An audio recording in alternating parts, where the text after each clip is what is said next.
جو اکثر والدین کے لیے ایک بہت پریشانی کا باعث یہ بیماری بنی ہوتی ہے۔ یہ بچہ تقریباً 3 سال کی عمر میں اس کا ڈائگنوسس بنا۔ اگر آپ ایسا نہیں کرتے تو جتنا آپ کو فائدہ ہو رہا ہے اس سے زیادہ جسم کے باقی اعضاء کو نقصان پہنچ سکتا ہے۔ وہ بچہ کھڑا کیا بلکہ چلنا پھرنا ایکٹیولی کرکٹ تک پلے کرنا شروع ہو گیا۔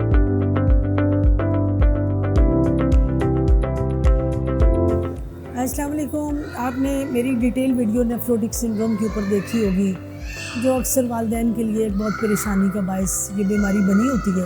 اور جب وہ بچے کو اتنا سوجا ہوا دیکھتے ہیں تو ان کا بس نہیں چلتا کہ کیا ٹریٹمنٹ کریں وہ ٹھیک ہو جائے۔ تو میں آپ سے یہ ضرور چاہوں گی کہ آپ کائنڈلی اس کو ڈیٹیل میں دیکھیے، تاکہ نیفروٹک سنڈروم کی بیماری کے بارے میں آپ کے جتنی بھی کوسچنز ہیں، کوئریز ہیں، آپ کو پتہ چلنا چاہیے کہ وہ بیماری ہے کیا۔ یا میں آپ سے اپنے پیشنٹ احسن 9 سال کا بچہ، اس کی سٹوری شیئر کرنا چاہتی ہوں۔ یہ بچہ تقریباً 3 سال کی عمر میں اس کا ڈائگنوسس بنا اور اس کے بعد یہ مختلف جگہوں پہ گھومتا رہا، ٹریٹمنٹ لیتا رہا۔ جیسے کہ میں نے اپنی ویڈیو میں بھی آپ کو یقیناً بتایا ہے کہ پہلی دوائی ڈیلٹا کوارٹل جو اسٹیرائڈ ہی ہوتے ہیں، تو آپ نے ایک بڑی کنٹرولڈ اماؤنٹ میں اور بہت ایک کیلکولیٹڈ طریقے سے دینے ہوتے ہیں۔ اگر آپ ایسا نہیں کرتے تو جتنا آپ کو فائدہ ہو رہا ہے اس سے زیادہ جسم کے باقی اعضاء کو نقصان پہنچ سکتا ہے۔ ایسا ہی بچہ احسن، جب اس کو لایا گیا تو وہ ویل چیئر کے اوپر آیا۔ وہ بیچارہ نہ کھڑا ہو سکتا تھا اور نہ ہی چل سکتا تھا، اور پچھلے تقریباً 6 سے 8 مہینے سے اس کی یہی کیفیت چل رہی تھی، اور پیرنٹس اتنے زیادہ پریشان تھے اور بچہ بھی اتنا پریشان اور ہوپ لیس ہو چکا تھا کہ وہ سمجھتے تھے نہ اس نے ٹھیک ہونا ہے۔ اسکولنگ اس کی ختم ہو چکی تھی اور وہ ہر وقت لیٹا رہتا تھا۔ اب جب اس کو میں نے دیکھا تو اس کا بیسیکلی یہ حالات کیوں ہوئے تھے، اس کی ہڈیاں شدید کمزور ہو چکی تھی، کیونکہ ڈیلٹا کوارٹل کے ریپیٹڈ کورسز اس کو ڈاکٹرز دے رہے تھے، لیکن اس کے ساتھ جو ساری اس کی آسٹیوپروسس، جو بونز کے پرابلمس تھے، اس کو کسی نے اس طرح سے ایڈریس نہیں کیا تھا۔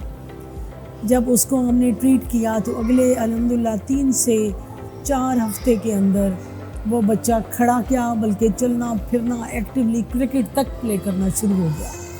اس کے بعد میں نے ان کو موٹیویٹ کیا کہ اسکولنگ نہیں اس کی چھڑانی ہے۔ وہ اسکول گیا بہت کانفیڈنٹ طریقے سے، پھر اگلی کلاس میں اسی بچے نے ٹاپ کیا۔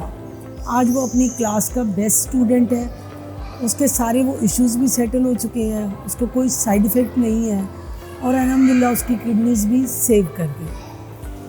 یہ چھوٹی چھوٹی چیزیں ہیں، لیکن آبویسلی اس کے پیچھے بیک گراؤنڈ نالج ہے جو کام کرتا ہے، اور جس کا ایکسپیرینس ہے وہی ایک کیس کو پراپرلی ہینڈل کر سکتا ہے۔ تو بجائے اس کے کہ غلط طریقے سے ٹریٹ کرا کے آپ اپنے بچوں کے لیے ایک میزری کریٹ کریں، اس کی پیتھوفیزیولوجی ڈیزیز کو انڈرسٹینڈ کریں اور اس کو پراپرلی ٹریٹ کریں اور ٹائملی مینر میں کریں، تاکہ ایک غیر ضروری پریشانی سے آپ اور آپ کا بچہ بچ سکے۔ اگر اس بارے میں آپ کے کوئی بھی سوالات ہیں تو آپ پلیز ضرور سوال کیجئے، میں آپ کو آنسر کروں گی۔